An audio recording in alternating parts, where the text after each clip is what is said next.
Hi everyone, Mrs. Kwasi here, a mother of three, and right now I'm an Akawede. So yeah, that's the fun fact about me right now.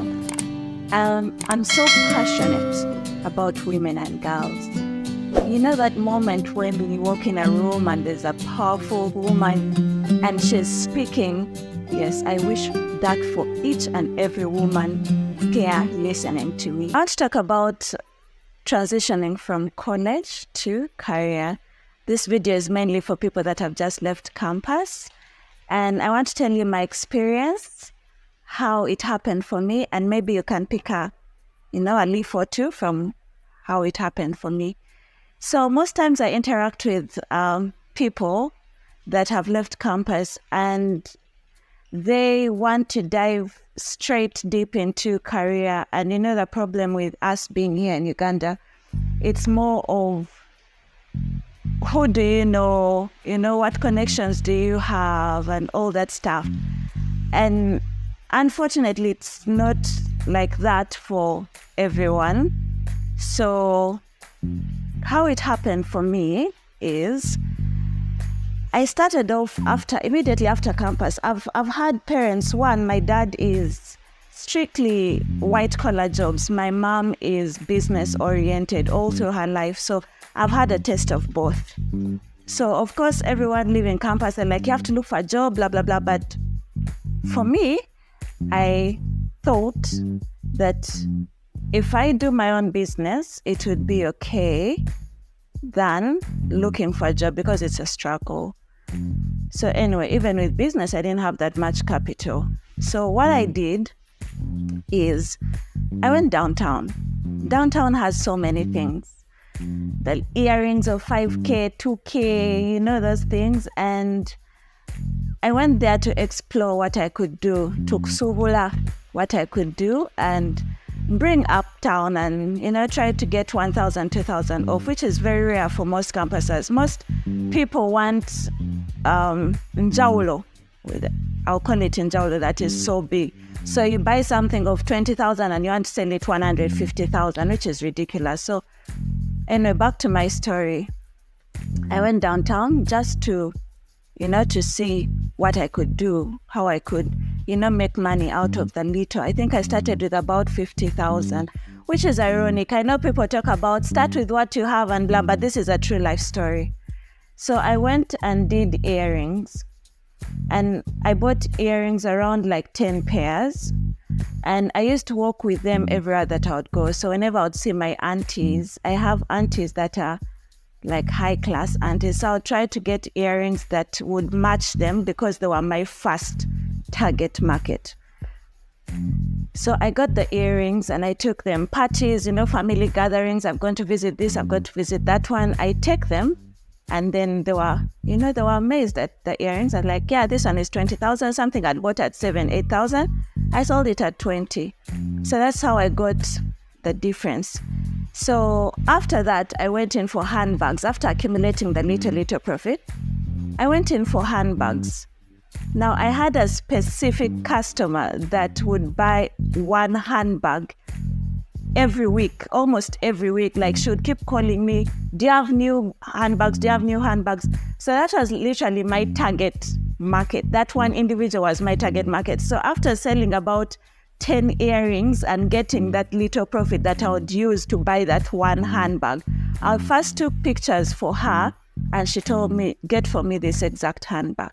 So that handbag got me double the profit that I'd made through the earrings. So eventually I mixed both.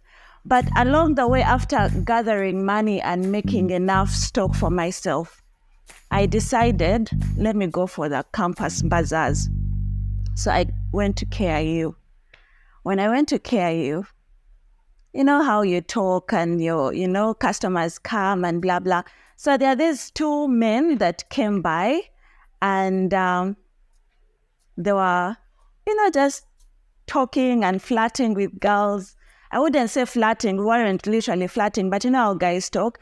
So I'm the kind of person who is very entertaining of everyone and anyone. So I intrigue them. I'm like, buy a handbag for your girlfriend, buy, earrings and blah, blah, blah. You depict, when they look at your girlfriend, they'll know what kind of man you are. So that's the statement I used and blah.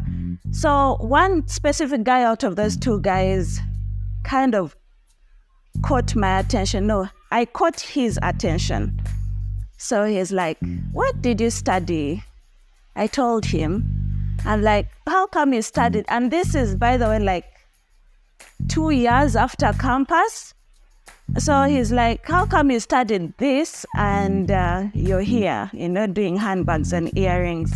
I told him, well, I didn't have anyone to connect me to the jobs. They say, who do you know? So he laughed about it. He's like, on Monday, it was a weekend. It was Friday, Saturday, Sunday bazaar.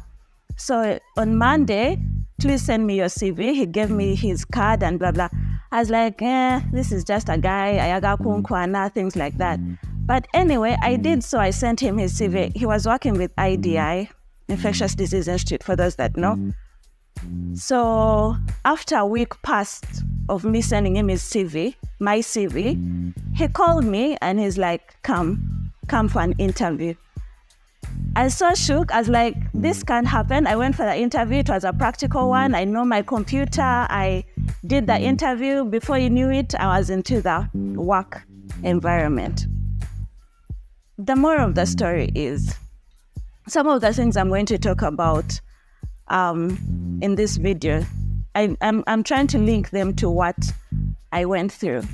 One, networking. Some people, they do things without particularly putting interest in them. If I were the kind of person who was selling earrings and handbags and I'm all gloomy and I'm not, welcoming of people and whatnot, I wouldn't have got that opportunity. There's so many times you walk in a store and you find someone selling something, whether it's hers or for her boss, and they are so gloomy. Like they even make you wonder, why am I even giving you my money?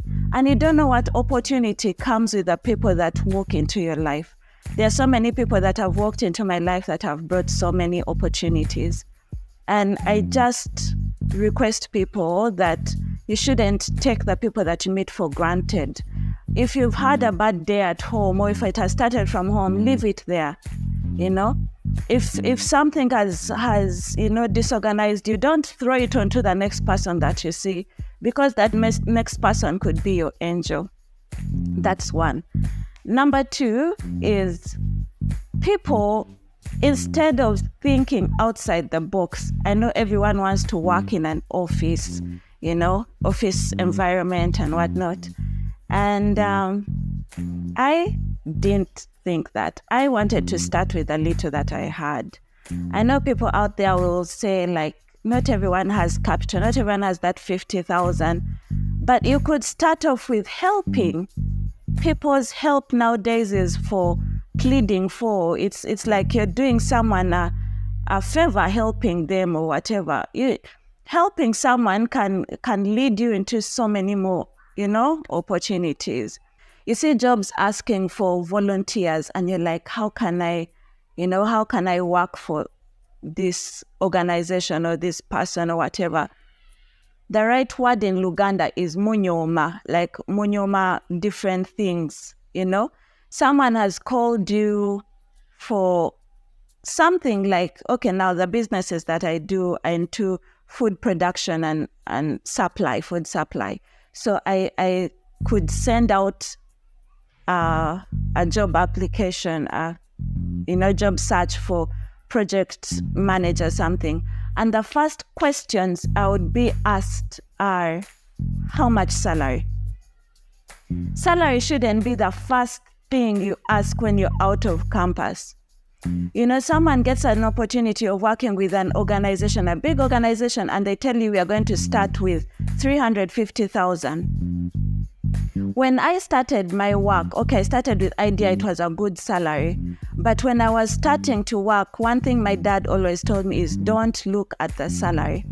It is better you build work experience, And when you're looking for jobs, one of the things, and I've seen so many memes, and they're like, we want 2 years experience when you're just from campus and whatnot.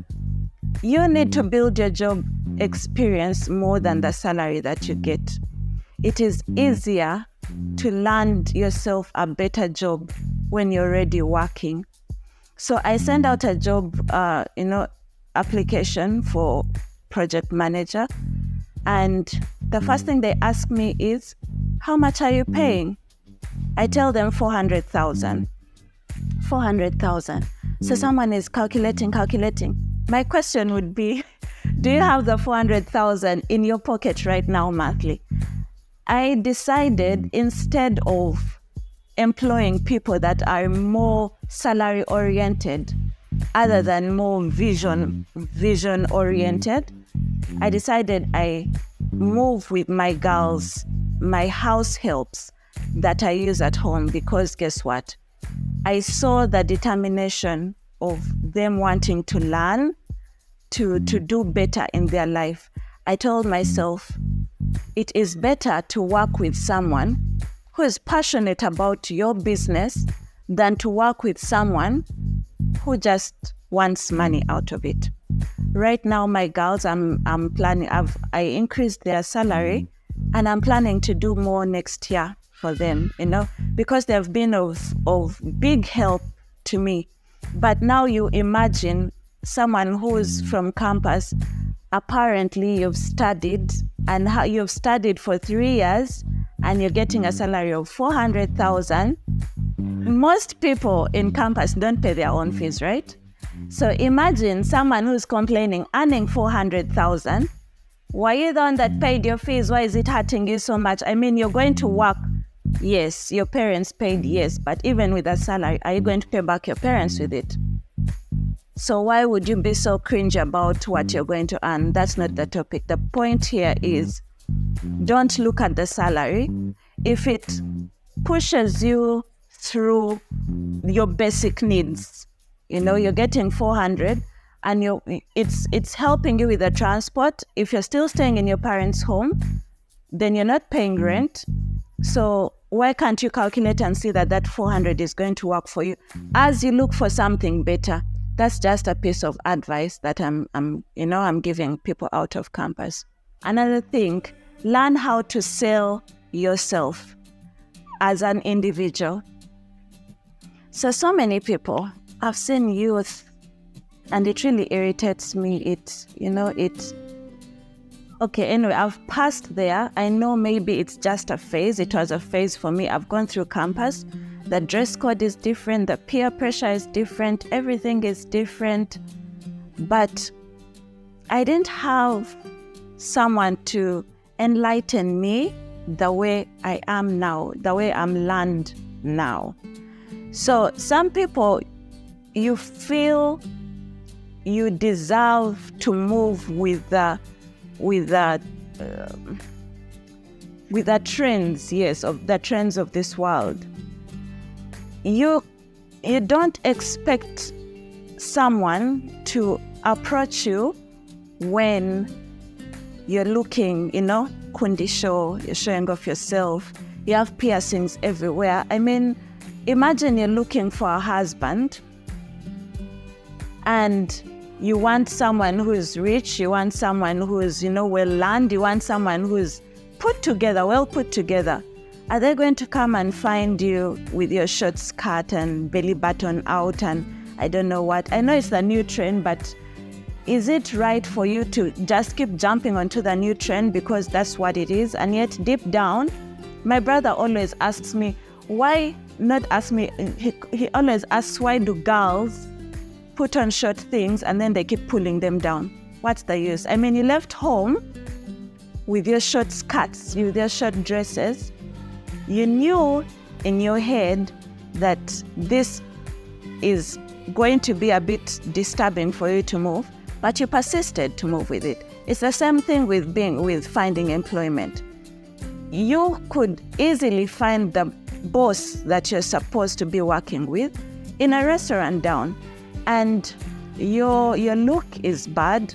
The way you talk, you're so loud, you're all looking funny, makeup. is like a Christmas tree. The way you're talking, you're the loudest. You're talking the loudest. You're using cursive words. You're doing all these things. You're not selling yourself worthy of what you're asking of yourself. You're looking 50,000 and you're asking for 1 million. That just can't work. And this is especially for, again, the age group of after campus and all that. You should learn how to sell yourself. You speak properly, speak politely, kindly, welcoming, dress well, dress decent. It's not that because an influencer has now got, those crop tops and jeans that are ripped and you have to follow them. No. You are your own person. You're an individual. You have to make your own brand. I always tell people that in life, everything is a phase. It comes and goes. But opportunities will always find you when you are in motion. There is nothing that you'll find in bed, sleeping. There's nothing that you'll find you when you're disorganized. Try to find yourself, organize yourself, do as much as possible. An opportunity will grab you when you least expect it. Thank you so much for watching me, and I appreciate your time. Thank you, and God bless you.